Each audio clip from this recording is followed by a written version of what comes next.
Check out my business website too. Hi, I'm Emily. Welcome to this YouTube channel. I am glad you are interested in tech. So am I.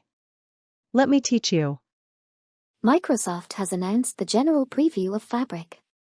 If you have the necessary privileges, you can install the OneLake File Explorer on your on-prem machine either at work or at home.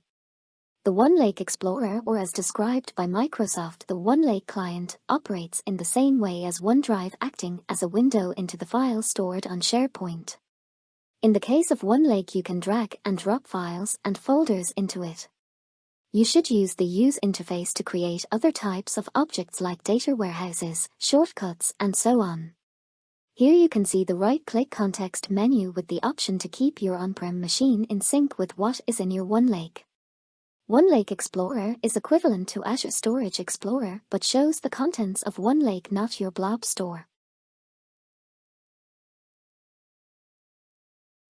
Check out my business website too.